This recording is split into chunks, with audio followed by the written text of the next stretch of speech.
Hi, I'm Colin McClelland, Editor-in-Chief of the Northern Miner at the London Symposium that we're putting on, and I'm talking to Walter Coles. He's the Executive Chairman of Skeena Resources, and you've got the exciting Eskay Creek development there. It's a brownfield, you're restarting a mine. Can you tell us some of the highlights of your production, when you plan to get going, and how it's all looking?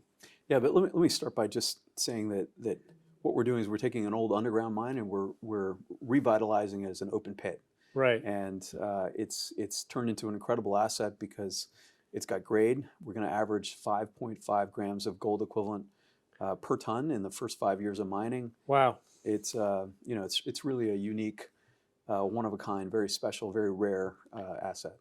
That's fantastic. And now you've got some permits that are, getting lined up for next year. Can you run through some of those? We've got the First Nations, we've got environmental happening. Can you give us a run through? Yeah, well, the big milestone that we just got out of the way was getting the project fully funded. So Right. we've got all the money we need to take this project all the way through construction. The next big step is final permits. Because it's a brownfield asset, it had a number of permits that we can utilize, and we are utilizing to go ahead and start construction. Great. But we need that last final operating permit, which we expect to get next year. Can you tell us a bit about the financing? You've got Ryan Resources backing you big time. It's a $1 billion financing package. What does that say, about the financing state of, mining projects in Canada and the Yeah, support? I mean, partly it's a reflection of just how strong the asset is. Right. We ran a very competitive process. We had a number of entities that were in this process that put term sheets forward to us to provide that capital. And again, I think the reason we were able to attract numerous parties to put forward proposals is because the asset is so special. And how's your outlook on, financing for mining in general? A lot of companies are having to turn to different things, streaming, maybe private equity, of course, and you've got some of those aspects in there. Tell me a bit about the streaming that's Yeah, going on. well, going through this process, I think I learned a lot about streams, and I'm not in favor of them. I think it's generally a pretty big mistake for commodity Okay. companies to enter into streams, and let me explain to you why. I mean, commodity companies usually have a kind of dismal return on capital. Like 80% of the time, they don't make much money for their shareholders, but there are brief moments in time, maybe it's 15% of the time, where they make extraordinary returns on capital. Right. And so the key is to make sure you're not hedged during those periods of time where Yeah. you have that opportunity. You don't want to be in long-term contracts. You don't want to have forward sold your metal for, let's say, $2,000 an ounce when gold goes to $5,000 an ounce. Yeah. So that's what the streaming companies are doing is they're capturing that optionality. They're taking away from mining companies. Now, we did do a stream with Orion, but the key thing that was so unique about our stream is we can buy back 2/3 of it at an 18% IRR.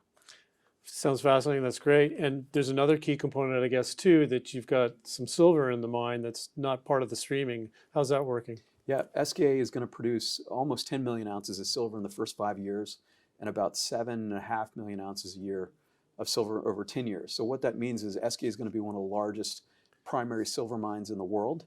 Yeah. And the reason our shareholders or prospective shareholders should care about that is that silver companies trade at a premium multiple to gold companies. So that's why we recently changed the name of Skeena from Skeena Resources to Skeena Gold and Silver to emphasize the silver production that we're going to have.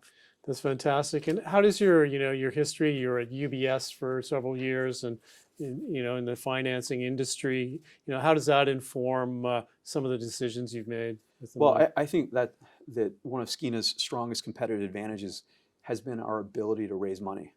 Like you can't do exploration, you can't build mines if you don't have access to capital. Right. And so, we built Skeena on this concept of bridging the gap between the money that's in a place like New York or London and the technical capabilities that are in places like Vancouver or Perth. So in our case, Skeena is headquartered in Vancouver, and there's tremendous technical talent there. Combine that with the capital, and it's the recipe for success. That's fantastic. So some takeaways, I guess, maybe the top three and our remaining seconds, you got the SK there, and what's your kind of elevator pitch there on the project? Well, the opportunity for shareholders is the re-rate Skeena will get as it moves from a non-revenue company to one that generates enormous amounts of cash flow. Our market cap today is 1.4 billion, and the first 5 years of operation, if you use spot prices today, Skeena will generate 1.3 billion a year of EBITDA. Right. So, you know, if you put a 5 times multiple on that, there's obviously a pretty strong upside potential in the stock price. That's fantastic. Thanks very much for chatting today, Walter. Yeah. Walter Coles, Executive Chairman at Skeena Gold and Silver now, right? That's right. Let's make sure we got that name right. I'm Colin McClelland, Editor-in-Chief of the Northern Miner. Thanks very much for watching.